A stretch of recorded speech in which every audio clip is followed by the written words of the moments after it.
Amigos e amigas, estamos de volta para mais um História na Rede.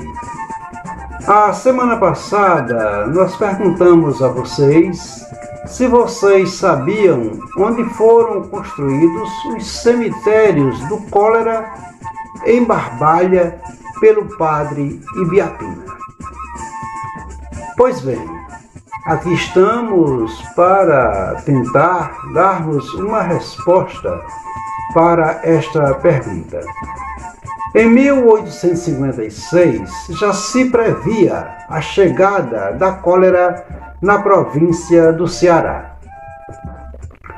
Era a segunda metade do século XIX, 1862, quando o padre Ibiapina chegava ao Cariri, a convite do vigário de Missão Velha, padre Félix Arnal.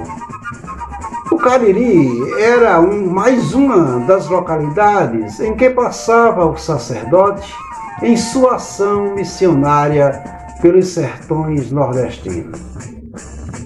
Com a sua experiência de senador, por onde passava, o padre Ibiapina mobilizava politicamente as elites locais e o governo das províncias. Para quê? Para a construção de obras sociais orientadas pela fé e a caridade cristã. Nesse tempo, o catolicismo era a religião oficial do Estado e fazia a gestão da igreja associada com o império, onde o império nomeava padres como vigários das localidades através de leis provinciais. E é aí que entra a construção dos cemitérios da cólera, ou do cólera, como queira chamar, em Barbalha e em outras localidades da região. A chegada do padre Ibiapina no Cariri coincide com a propagação da epidemia de cólera na região. A cólera é uma doença de veiculação hídrica e ela é transmitida pela poluição das águas. Imagina isso acontecer numa região, no Cariri, banhado por tantas fontes de águas naturais límpidas, mas que tinham seus donos, os proprietários de terras onde elas eram localizadas. As mortes decorrentes da pandemia da cólera reduziu de forma assim muito impactante a população do Cariri. Entre as vítimas, a gente encontra o pai do padre Cícero, o padre João Teles Marrocos, que era pai do professor Zé Marrocos, e morria centenas de pessoas por dia. Até então, não havia ainda preocupação com a construção de cemitérios. Ora, mas por quê? Os pobres, quando morriam, eles se enterravam como anônimos em qualquer lugar, em lugares dispersos. E a elite era enterrada no interior das igrejas, pelo vínculo de ancestralidade com os colonizadores e com o catolicismo. Foi nessas condições que o padre Zé Marrocos, uma das vezes que esteve celebrando missa em Barbalha, na matriz de Santo Antônio, não conseguiu concluir a missa que celebrava por causa do odor dos corpos putrificados que eram enterrados na matriz de Santo Antônio. Esse fato foi denunciado ao governo da província do Ceará pelos liberais cratenses que faziam oposição ao vigário de Barbalha, o padre Pedro Castro e Silva, que era monarquista. A igreja matriz era o cemitério das elites locais. Mas isso não era só em Barbalha, isso acontecia em outras localidades sertanejas.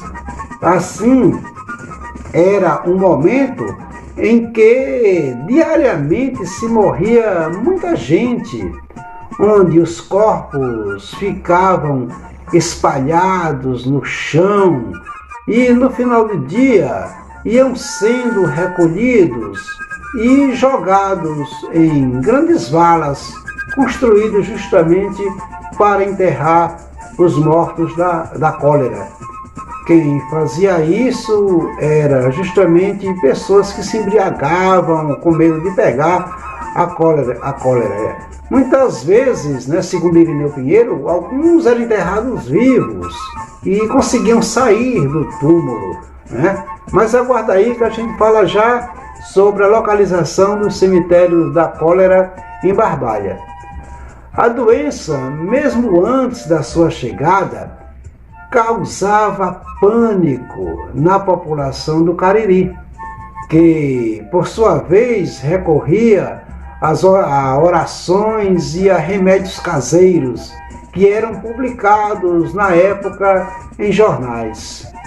O medo pairava sobre o povo e a cólera terminou chegando no Cariri. Dados estatísticos do livro Cariri, de Irineu Pinheiro, dão de conta de que no Jardim morreram 559 pessoas, no Crato 1.100, em Missão Velha 36, em Milagres 730 e em Barbalha 200 pessoas. Em Barbalha, a primeira localidade a ser contaminada com óbitos foi o sítio Cabeceiras. Por isso que lá o padre Biapina intensificou as orações, aproveitando o grupo de penitentes já existente na localidade.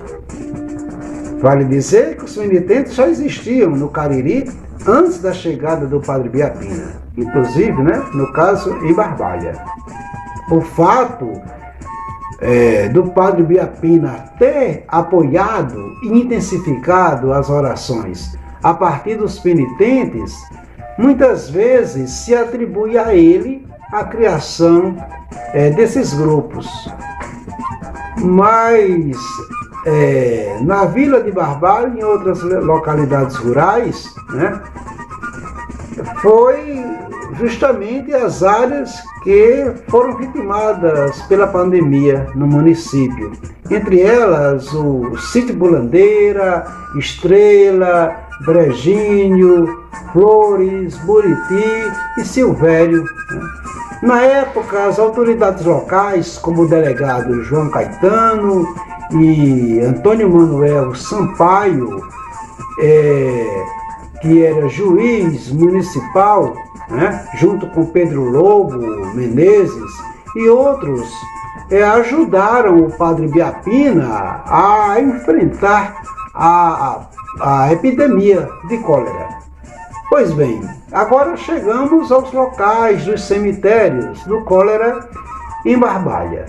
Um deles corresponde ao cemitério do sítio Cabeceiras, justamente por ser a primeira localidade onde ocorreu os óbitos, as mortes, né?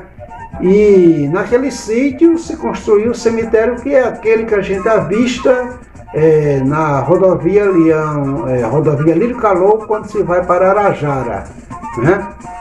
Nesse sentido, o outro cemitério foi construído onde hoje é o bairro do Rosário, correspondentes ao quarteirão, onde estão as ruas Padre Correia, Padre Jataí, Henrique Lopes, Tristão Gonçalves, né? E outras, né? O local foi um local escolhido de forma estratégica pelo padre Ibiapina, né? Por ser uma área de alto relevo e que era distante da vila de Barbalha. Inclusive, até a década de 80, era comum moradores dessas ruas conviverem com os túmulos em seus quintais, né? Como marco, né, da pandemia. Agora, pandemia não, da epidemia, justamente. Agora sabemos mais uma vez qual a relação dos lugares, né, com a história. Curtam e compartilhem esse vídeo.